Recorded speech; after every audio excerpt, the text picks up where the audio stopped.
Om Gyanatimirandasya Gyananjana Shalakaya Chakshur Militang Yena Tasmai Sri Gurave Namaha.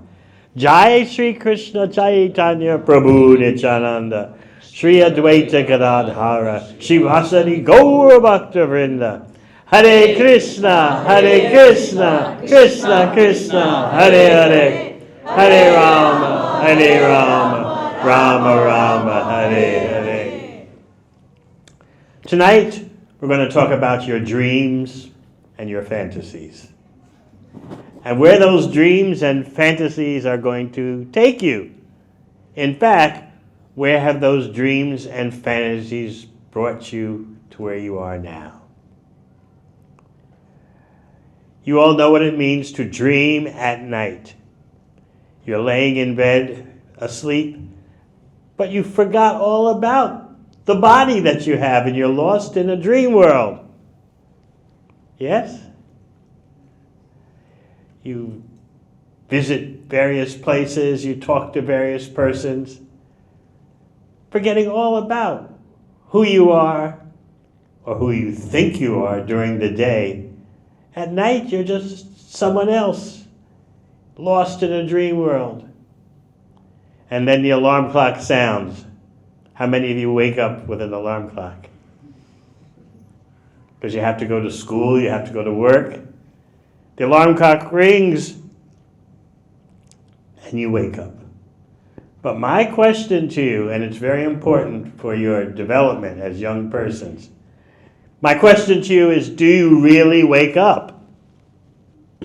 Or have you simply traded the night dream for the daydream? During the day, you think, I am a student, or I am an IT professional, I am male, I am female, or whatever your gender preference these days.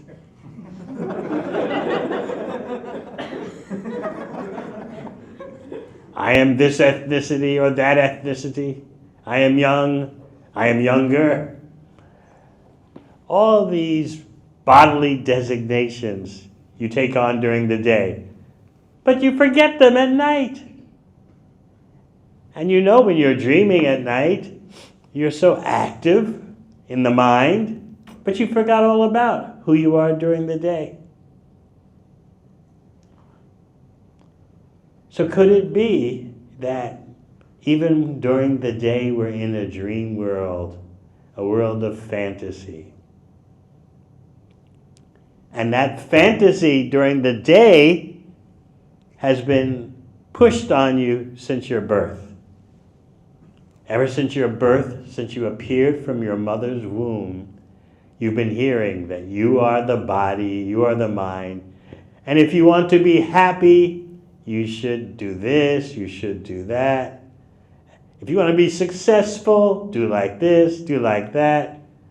All that sound vibration has loaded up into your mind and shaped your night dream as well as your daydream. Now, does this mean that you should stop all your external activities, stop going to school, stop working, stop preparing for your career? No, I didn't say that. But at least we should have the ability to know about the night dream and the daydream, and what is beyond both the night dream and the daydream. When you're practicing Bhakti Yoga, you're connected to what is real, beyond the daydream and night dream. Even though you have a temporary body of matter, by your practicing Bhakti Yoga, that temporary body of matter can be used to achieve what is eternal. The example given in Srimad Bhagavatam is that the handle of an axe is made from wood, and the wood comes from a tree. But with that axe, with its wooden handle, you can cut down a tree. Similarly, with this body, although it's material and comes from material nature, If you know how to use this body properly, you can chop down the tree of your material attachment. An intelligent person is always worried about material attachments, material desires. Only the fools think, just bring it on, bring it on. Let me fulfill all my desires and then I'll be happy. How many of you think like that? Don't raise your hands. Let the good times roll. So the pushings that you're feeling are all about living in the moment. And then there are a few social pressures about being successful in the coming decades of your life. But whether you're talking about experiencing pleasure for the moment, or you're talking about career success, lifestyle success, you don't know what is real achievement, what is real success.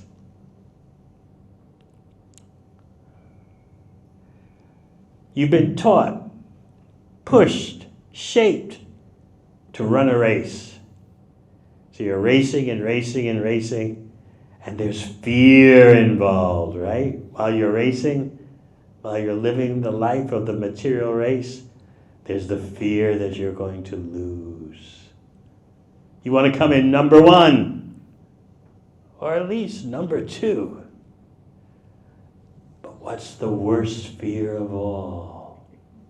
That you'll stumble and fall in the middle of the race. And what happens when you stumble and fall? Who knows? Yes. Yes, everyone tramples you as they race by. Horrible feeling, isn't it? I often ask this question, especially when I'm speaking in Melbourne Uni, where the students are a bit, shall we say, proud. I ask, how many of you, and I'll ask you, how many of you have played the game when you were little kids? Played the game of musical chairs? Raise your hands. Almost everyone. Practically everyone. Do you remember when the music stopped and you didn't have a chair to sit on? Do you remember how you felt? Terrified. And what did you probably do? Squeeze onto the chair that's already occupied. Because you didn't want to feel like you were the only one or two persons who didn't have a seat. It was embarrassing. You were hysterical, paranoid, traumatized. So actually, you've been living your life like that. So, if what we're doing is just a world of fantasy, does that mean we should just drop our studies, drop our work, have no families, have nothing? No. Bhakti Yoga wisdom teaches you how to use the temporary to achieve the eternal. How to use your temporary psychology and physiology, your mind and body, to achieve that which has no beginning or end. You see, when you read Bhagavad Gita, you should keep in mind that Bhagavad Gita has a particular standard of what is real happiness. And it's not a cheap standard. What we call happiness is not considered real by Krishna and Bhagavad Gita. Now, why is that? Who knows? Why is it that the happiness we're so attached to is not considered real by Krishna and Bhagavad Gita? Maybe because it's temporary. It's temporary. It has a beginning and an end. So Krishna explains, someone who's got smarts, the wise person, doesn't take pleasure in that which has a beginning or end. And what do we say? So what that it has an end? At least it's here for the moment, right?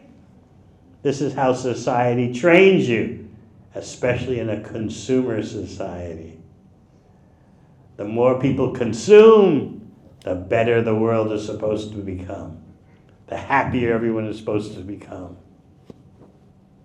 But the standard of Bhagavad Gita is that any happiness that has a beginning and end is not considered real.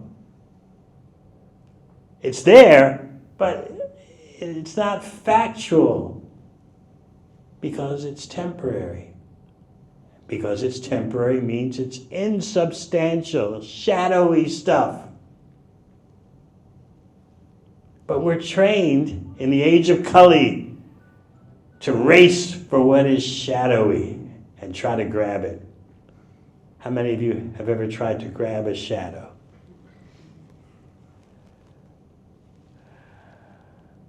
How much time would you spend doing that? So Bhakti Yoga is the art, science, and culture of letting go of the shadow gradually and situating yourself in what has substance, what has permanence. This is what Krishna is trying to give. But we're so brainwashed, we're so dumb.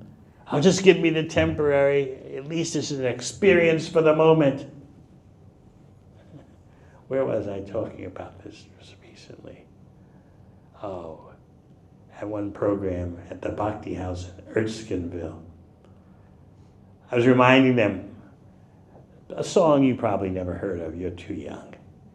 Hey everybody, let's have some fun. You only live but once, and when you're dead, you're done.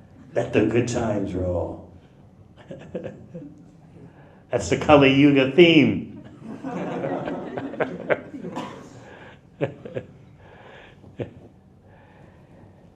You're trained to be a consumer, to be a relationship juggler, going from one consumer product to another, going from one relationship to another, and this is supposed to be happiness.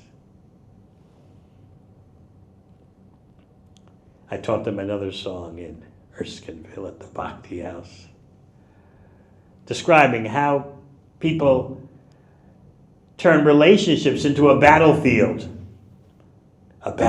for getting what you want. And if the other person doesn't give you what you want, then you fight.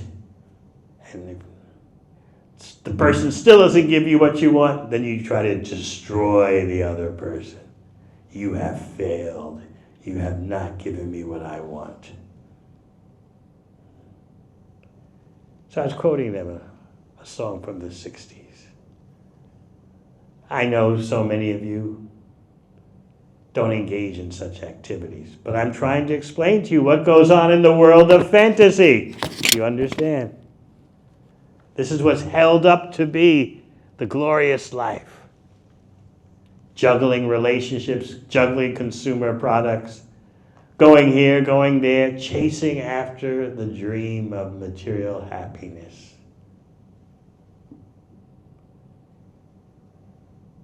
So the material world will tell you, all right, you want to be a spiritual person, just add a little Krishna on the side. And of course the main meal is Kali Yuga. But you want to be spiritual, just a little side dish. Like when they serve me ginger for lunch, they have the main dishes and then in the small little cup, there's some slices of ginger. Yeah, that's how your spirituality should be. A few slices of ginger to accompany the main meal, which is all about you and what you want and what you can get. So the head is full of dreams and fantasies. We're living in a world of fantasy. The fantasy is that temporary material happiness will satisfy me. How many of you, I wonder, are strong enough to resist that fantasy? It's very difficult unless you are, as Krishna says in Bhagavad Gita, unless you arm yourself with yoga and fight. if you don't know how to fight back, if you don't know how to preserve your spiritual identity, you'll be bewildered. You'll be full of doubts. Why should I be Krishna conscious? There seem to be so many other things to do, other things to try out. I'll just experiment, that's all. And then when I've had enough, I'll come back to Bhakti. Right? I mean, everyone else is doing like this. Maybe there's something to it. You never know until you try it out. In this way, we think we can control our descent, our going down into illusion. Like a submarine, you know? Everyone knows what a submarine can do. It can be on the surface of the water and then go down to a prescribed level. So we think we can handle Maya like that. I'll just go down a little bit and hold. I won't go all the way to the bottom. No, I'm a nice person.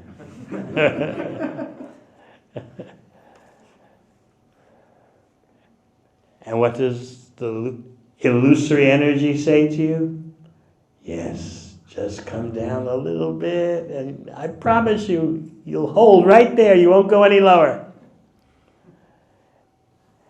You can see this, perhaps in friends you know, persons you know. They thought, just a little bit of illusion can do no harm. And they go down into the darkness of Kali. And it seems they're holding right there for a short time. But then, what does Maya say? Come down a little lower. You won't hit rock bottom. You won't hit the bottom of the ocean. Don't worry. Just come down a little lower. That's even more fun. And because it's Maya, you can't trust Maya. Before you know it, you're crashed at the rock bottom of the ocean. And then you say to Maya, how did that happen? And Maya says, you fool, you believe me?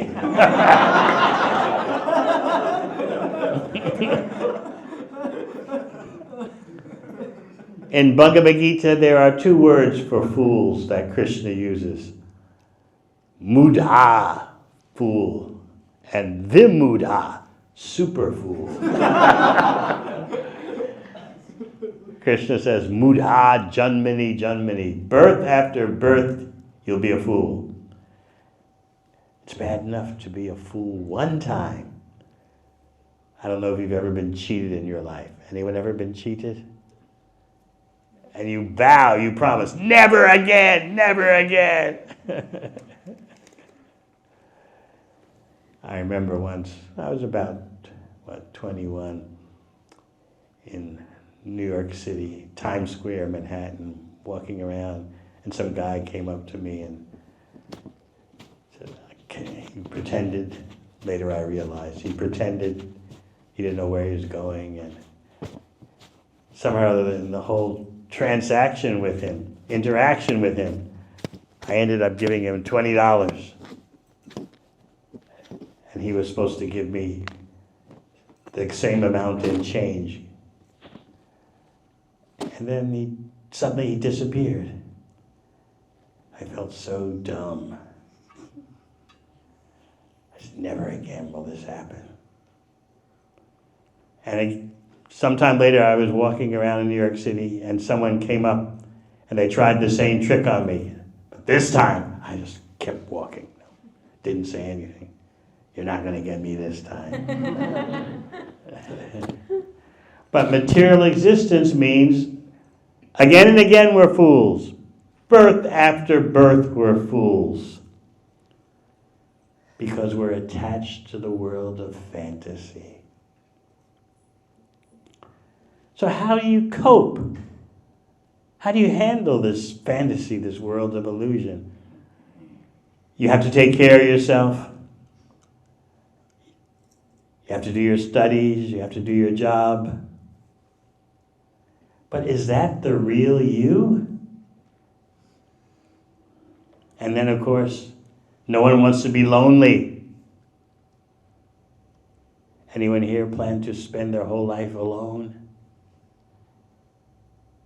No, you dream of having the perfect partner. Or else a few of you may dream of being in the perfect brahmacharya ashram. Just one or two maybe. But generally you dream, I'll have the perfect companion who knows what I want before I want it. Who feels what I feel before I feel it. This is a dream. This is fantasy. But society and our bodily hormones fill us with these fantasies. And so you enter the workplace battlefield, the university battlefield, and the relationship battlefield. You got all these battles going on. The battle to be happy and fulfilled and satisfied.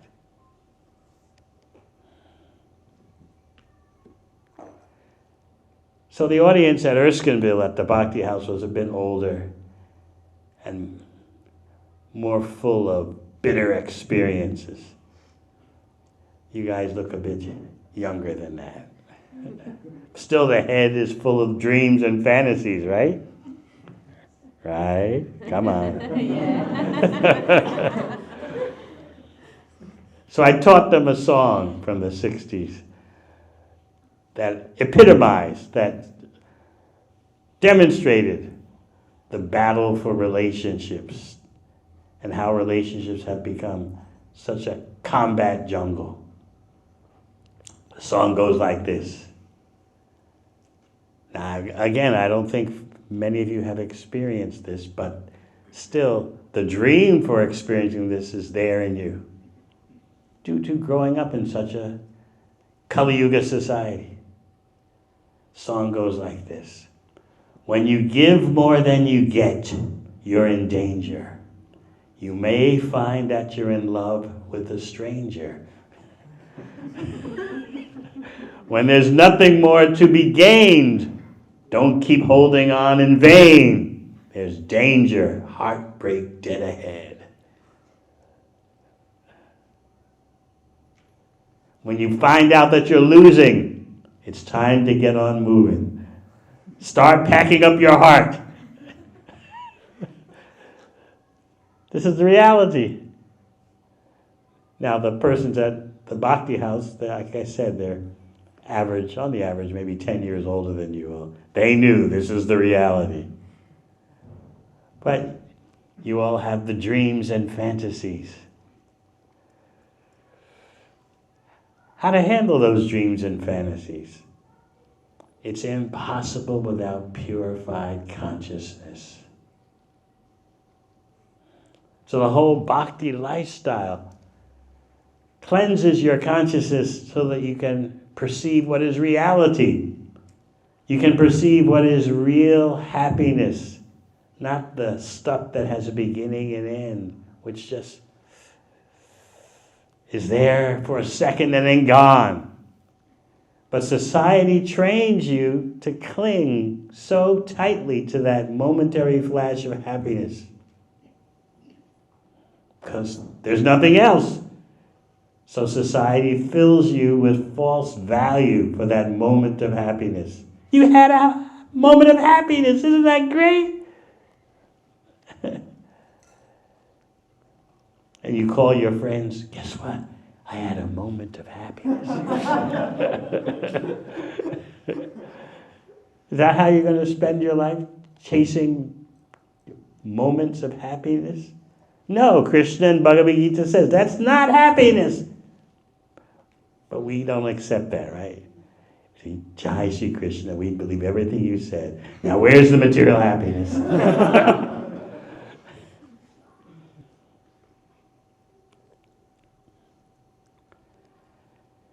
So you can save yourself a lot of trouble by building your spiritual intelligence. Building your spiritual intelligence means, as Krishna told Arjuna in Bhagavad Gita, arm yourself with yoga, bhakti yoga, and fight. Fight for the temporary, illusory happiness? No. Fight for your real spiritual identity and spiritual happiness. You have to know how to use your mind and senses. Even though they're temporary, you have to know how to use them to achieve the eternal. And the earlier you learn this, the easier life is.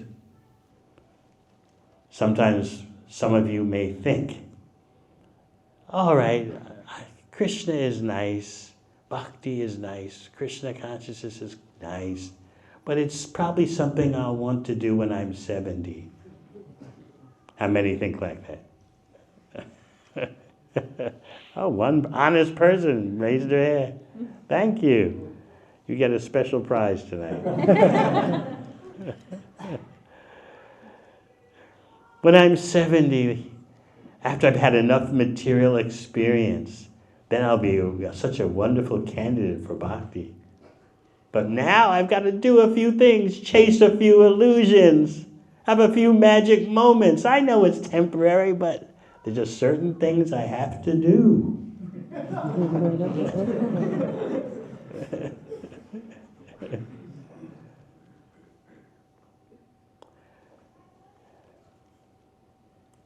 It reminds me one son of a devotee couple.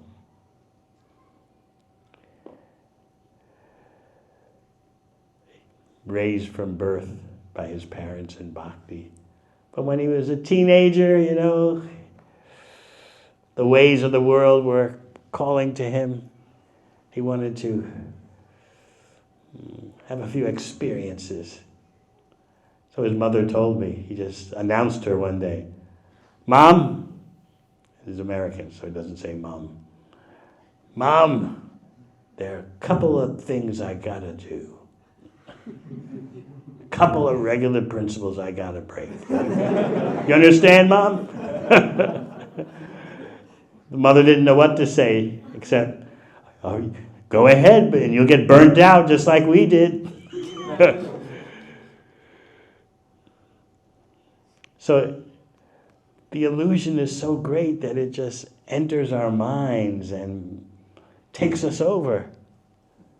And we wonder, how can I be Krishna conscious in such a crazy world? This is why elevating association that raises your level of consciousness is so important. So this group that you're in is not just a social group. It's a scientific group for experiencing higher realities. So yes, it's good to hang out with each other. Good to talk amongst yourselves. But don't think it's just a social group for fraternizing, making friends. It's a group designed to go to higher levels of existence. So yes, to be a part of this group, you have to have some great fortune, either from a previous lifetime or some other you got Lord Chaitanya's mercy in this lifetime, even though you had no previous lifetimes of spiritual credit. So it's not an ordinary thing to be part of this group. It's a very select group of persons, as I said, who have some spiritual bhakti credits from a previous life, or they just are receiving Lord Chaitanya's special mercy in this lifetime, even though they have no prior spiritual assets. Sometimes in Sydney, it happens all the time in New Zealand, but what about Sydney? There's sun showers. The sun is out shining and still rain comes. Does it ever happen here? Yeah. Yes, it's called this.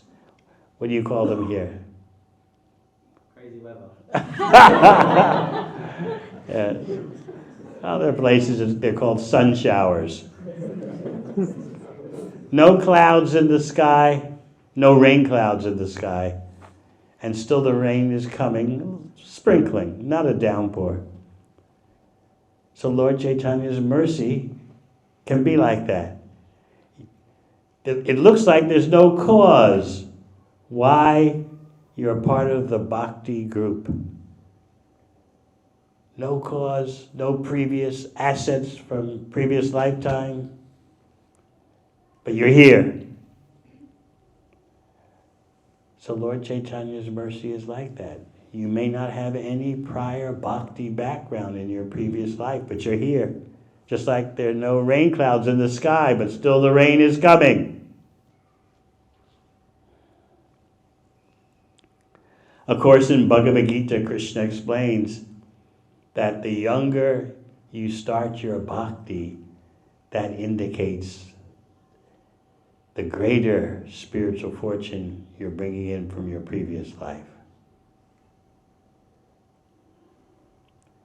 Hopefully, so many of you are more fortunate than me. I didn't start until I was 21. Although as a little child, I was very religious until I was a teenager.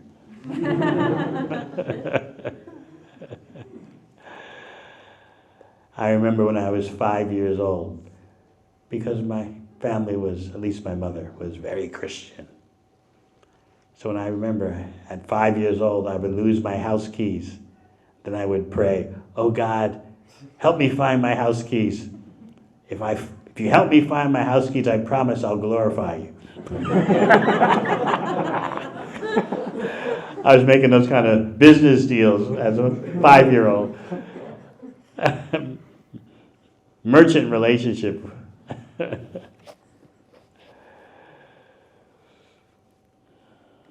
But then when I was, I think, 15, I was more or less an agnostic. I don't know if there's a God or not.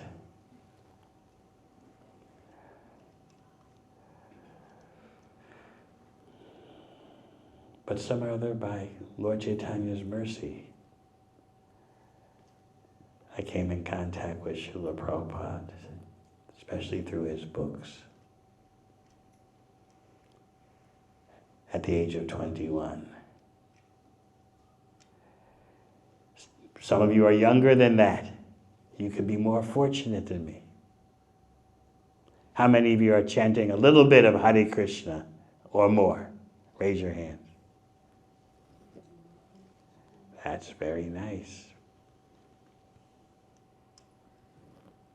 How many are chanting less than 2 rounds a day? Raise your hands.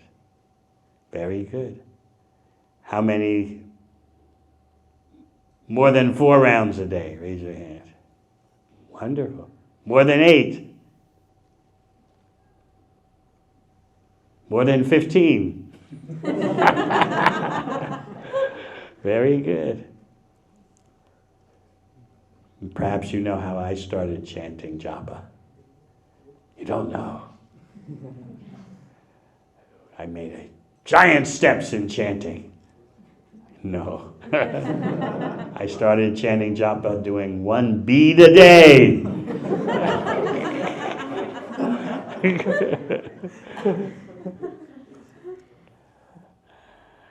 I had the japa beads by my bed, and I would wake up and pick, while laying in bed, reach for the japa beads, do one mantra, Hare Krishna, Krishna Krishna, Hare Hare, Hare Rama, Rama Rama, Hare Hare. Okay, enough. I put the beads down.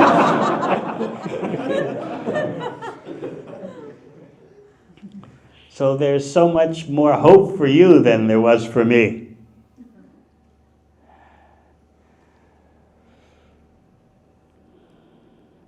So by the bhakti lifestyle, you can get the greatest treasure, real success. While you're doing your job and doing your studies, all right. I didn't say stop doing that. But having a Krishna conscious mentality will help you to do your external activities better. because your mind will be more focused. So you might think that chanting Hare Krishna will take away too much of your time from your studies and from your work. But no, you'll find that by chanting at least 16 rounds a day, you have more time. Why is that? Because a cluttered mind slows you down. Thoughts take time. Oh, when am I going to get this? And when am I going to get that? Who's going to be nice to me? Who's going to entertain me? All that takes time. All the daydreams and the night dreams, the hopes, the ambitions, all that takes time in your mind. But by chanting Hare Krishna, especially the minimum dosage of 16 rounds, you do things quicker because your mind is not full of all this cobwebs and gook. The mind is not full of all this junk. So you can do things quicker. You're more efficient. So if you're worried about your work, your studies, they'll happen better by your chanting Hare Krishna. And of course, the purpose of chanting Hare Krishna, the real purpose is to revive your connection with Krishna. Because as long as we are disconnected from Krishna, we can't be satisfied. So how many lifetimes are you going to go through trying to attain satisfaction through Maya? It's not going to happen. You're not going to be satisfied in that way.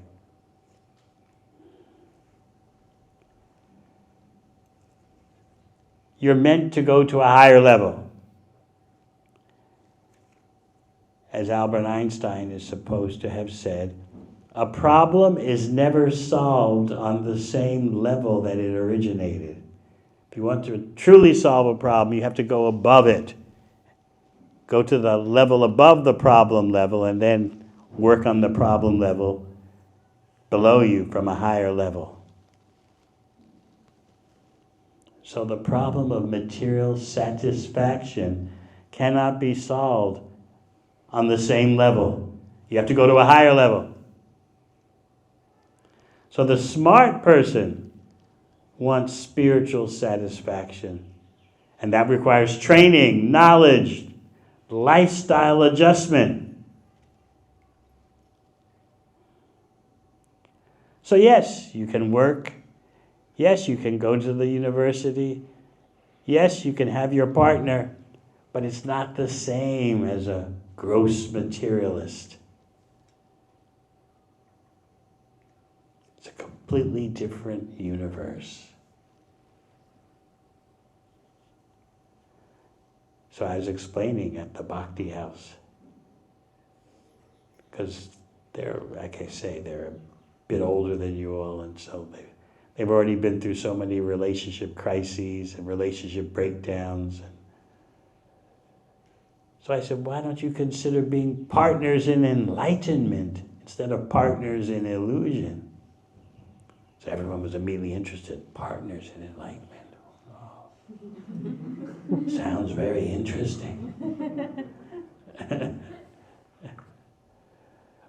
Most of the ladies sighed, oh. Because they're tired of being abused and used. The men were very curious. Partners in enlightenment. Swami, how does that? My point in telling you this is so you start to see that Bhakti has all possibilities. We need students, we need teachers, we need engineers, we need partners. It can all happen with Krishna in the center.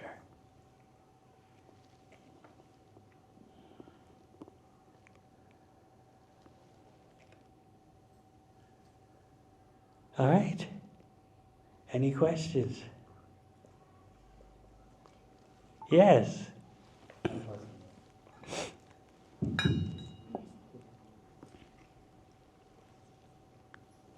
Just went blank. the illusion submarine. I'm just gonna go into it a little bit. You tried it. Yeah. I figured so. Honest man gets a special prize tonight.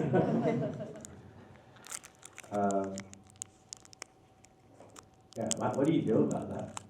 You need knowledge. Otherwise, you'll be fooled every time. Because I've taken sannyas. Huh? I've taken sannyas. Taken what? Sannyas.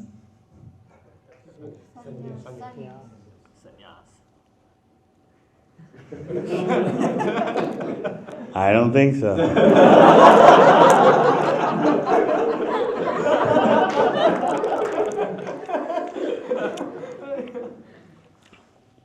Are you sure you're done with all that? Yeah, I think I am. How old are you? 22.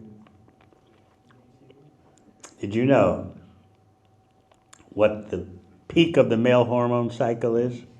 21. That's right. How did you know? Jim PT told me. Personal trainer. I just found out. So you're like a walking, blazing forest fire. Yes. So before you think about taking sannyas, No, I've already taken before you start thinking about it, learn the basics of mind and sense control. Learn how to be the master of your mind and senses.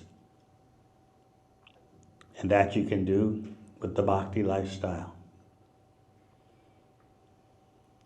So we appreciate your eagerness, but you have to become qualified. You ready to do that? Very good. Anyone else? Yes. Hare Krishna Maharaj. One of the things in this day and age that I think a lot of the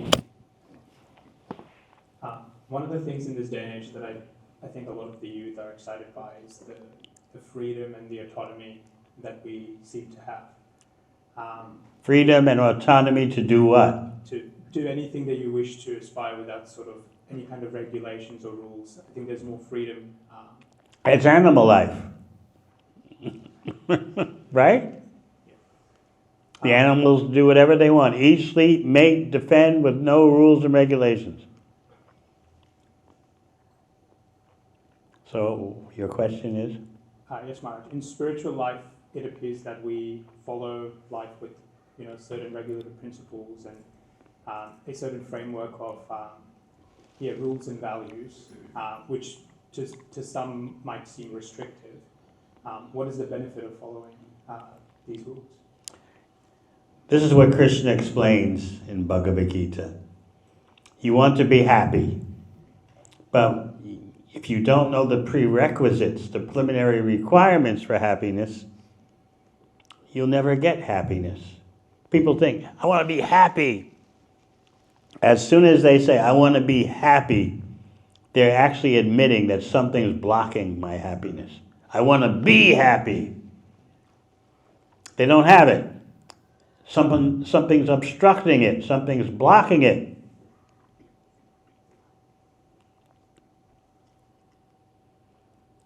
So Krishna in Bhagavad Gita explains prerequisites. Everyone knows what a prerequisite is? Preliminary requirements.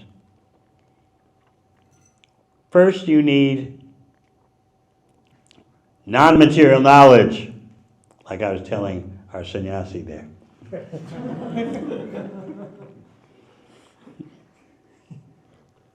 You need knowledge of your identity beyond the body and mind. Knowledge of non-material activity, non-material satisfaction. But once you have that knowledge, then you can control your mind and senses. Then, the next step number 3, first, step number 1, transcendental knowledge, non-material knowledge. Step number 2, control the mind and senses. Because you know better, you've got knowledge, you've got smarts, spiritual smarts. Step 2, control the mind and senses. Step 3, then you'll be peaceful because you can control your mind and senses. So as Krishna says in step 4 is happiness. Because how can there be happiness without peace? And how can there be peace without controlling your mind and senses? And how can you control your mind and senses without transcendental knowledge? So Kali Yuga society has made happiness such a cheap, false product. If you truly want happiness, there are preliminaries you have to fulfill. Just like if you want to study physics at the uni, you're supposed to know something about algebra, geometry, preliminary mathematics. But we say, I want to be happy. Like it's just something you reach out and grab. How many of you are going to the uni? So whatever you're studying, you had to do some preliminaries. You just don't go to the highest level immediately. Similarly, if you want happiness, there are rules and regulations for controlling your mind and senses so that you can actually be peaceful. And then when you're peaceful, you can be happy. Remember, as Krishna says, how can there be happiness without peace? People say, oh, I want to be peaceful. Everything is just like, they think it's just an experience of the moment. Yeah, I had a happy moment. I had a peaceful moment. But they got no knowledge and they have no mind and sense control. So there's no peace and there's no happiness. What do you think?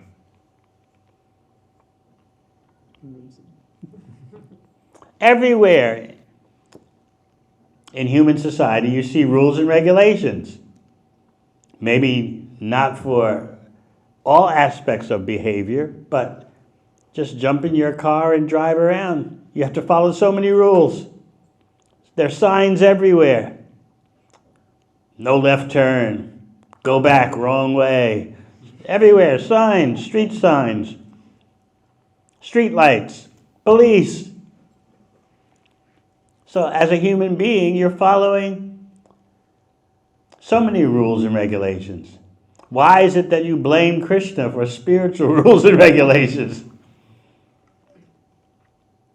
You're working persons. How many are working? You're following rules and regulations from the ATO, right? Every step of the way. At the university, when you're studying, there are rules and regulations. So why is it that a human being would think that happiness means no rules and regulations?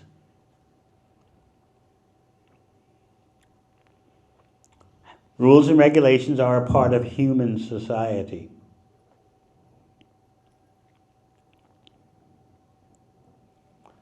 I remember one new agey, popular guy, writer. He was popular for a while. That he wrote that, how do you judge what is the best spiritual path? The way you judge the best spiritual path is whatever path has the least rules and regulations. Because rules and regulations press down on your shoulders and keep you from floating up to the spiritual plane. But when there's less rules and regulations, automatically your spirit self just floats up to the high level. People thought, this was back in the 90s, people thought this was great. I remember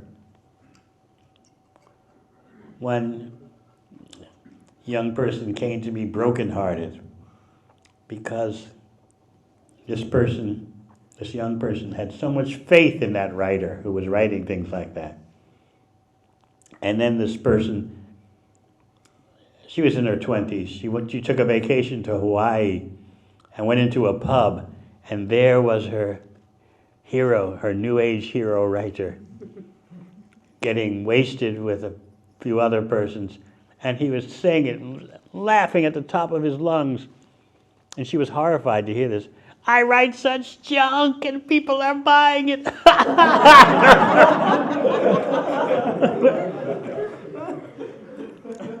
The young lady was devastated. She thought the guy was giving genuine knowledge. Without rules and regulations, you just float up to the spiritual platform.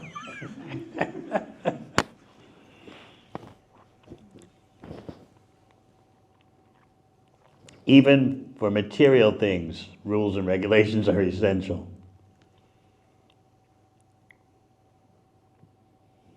Anything else? Thank you for your great class. I wanted to ask about when you said It was a class? The session we have here. All right. I wanted to ask about when you say partner in enlightenment. I was like, can you give a little bit more explanation on that? Oh, you're interested. No, that's good. That's smart. But I don't want to go wrong way. I know that's very smart. None of you want to be alone all your life. So unless you plan on being part of the Brahmacharya ashram, raise your hands. Okay.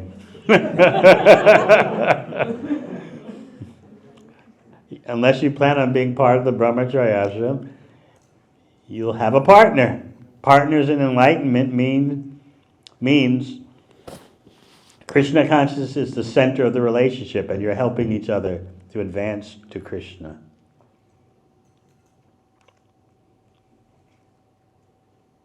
Okay? How are we doing for time?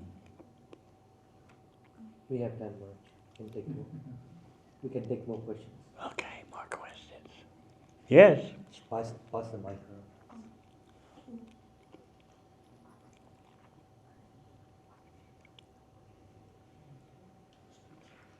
Hare Krishna. I'd like to ask this question. Many non-religious people question the existence of God by saying that why would a benevolent God create a world where there is endless suffering and misery? What would your response to this be? Why blame our mess on God? We make the mess. Krishna gives you all instruction in Bhagavad Gita, but we're not interested. And then we say, why did you do this? Why did you do that? We're making the mess. Just as we're destroying the environment, similarly, we're destroying our psychology, we're destroying our physiology, we're destroying our peace, we're destroying our success. And then we say, why did God do this? Krishna gives you a choice. Just like at the end of Bhagavad Gita, Krishna says to Arjuna, I've explained everything to you fully, think about it, and do what you want to do. But, see, Krishna doesn't simply say, do what you want to do. He says, if you don't do what I say, here are the results. And if you do what I say, here are those results. So why is it that when we make a mess of things, then we say, oh God, why did you do this?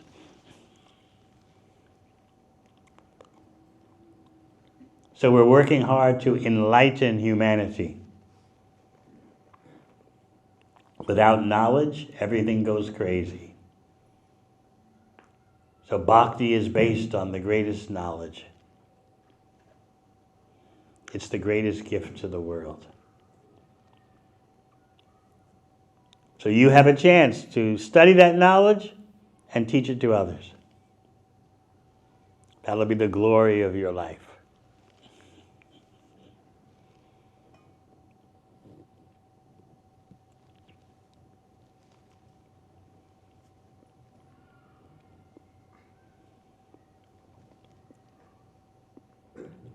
Hare Krishna Maharaj. My question is, even after trying so hard to progress in spirituality, Even after trying so hard to progress in spirituality, we still have tendency to enjoy material things.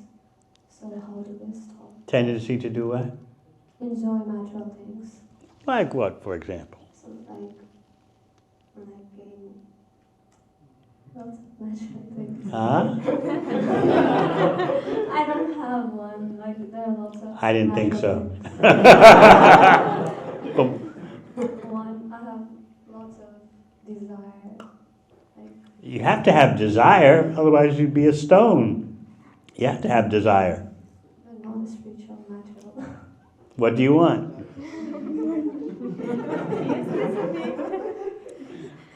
I'm embarrassed to say. A brand new car. No, I'm outside of that. What else? More clothes.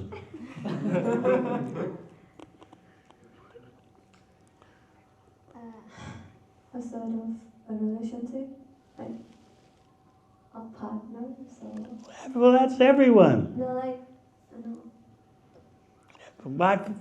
That's basic human. Everyone thinks like that. So that's keep on distracting me from Bhakti. Like,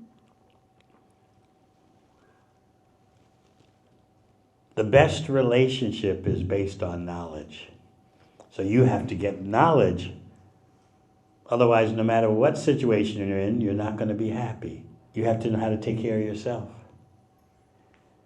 So build up your spiritual potency, and that will help you triumph in whatever situation you enter. You may have a partner who's Mr. Ideal. You may not. They all start out being Mr. Ideal, and then... But in any case, because you're Krishna conscious, you'll know how to handle any situation. No one's going to live your life for you. Do you understand? You've got to become strong to handle your life. And then you'll be of benefit to someone else. So it's very wonderful that you want a partner in enlightenment. Everyone does. So build yourself up in bhakti, and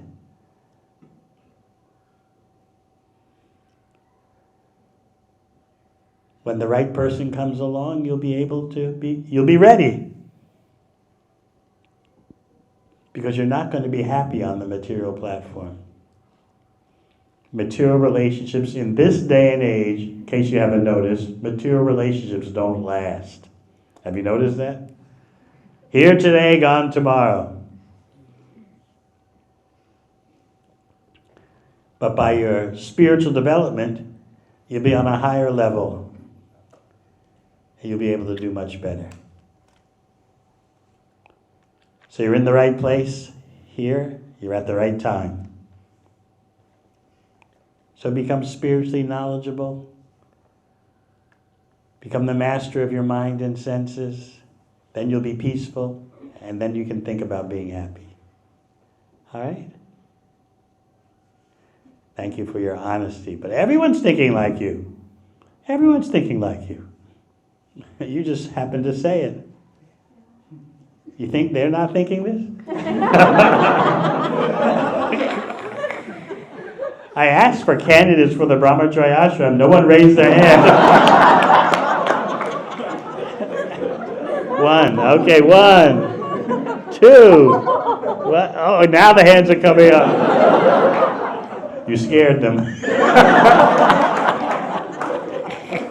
How many was that? Did I see 4?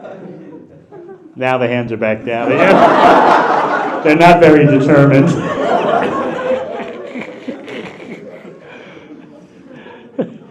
That's the way it is.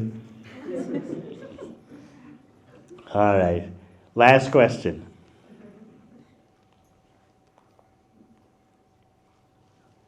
Hey Krishna, please accept my humble obeisances. So, I have one question. Like you mentioned, how after chanting 16 rounds, your time gets extended.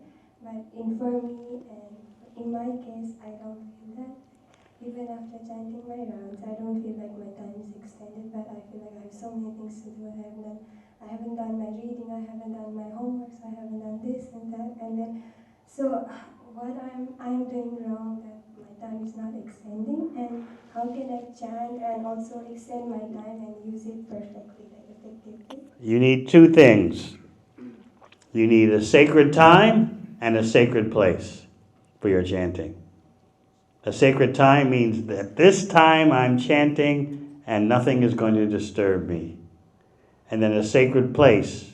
You need a place, even if it's a corner of a room, where this is where I sit and chant, and there are not physical disturbances around, no clutter. And I'm just going to sit in this is my corner, this is my seat, this is my room for chanting. So with a sacred time and a sacred place, you can focus much better without your mind being all over the place. This takes practice, though. The more attentive you chant, the more you'll find that you're able to streamline your life and act with more efficiency. It takes some time to do that, though, to work up to that standard.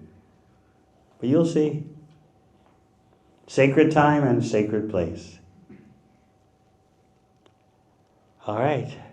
Are we going to do Damodarastik, or we are doing Kirtan? Kirtan. Okay. Say a couple of words. Yes, please say a couple of words. Hare Krishna. We'd like to thank His Holiness Devamrita Maharaj for a wonderful seminar.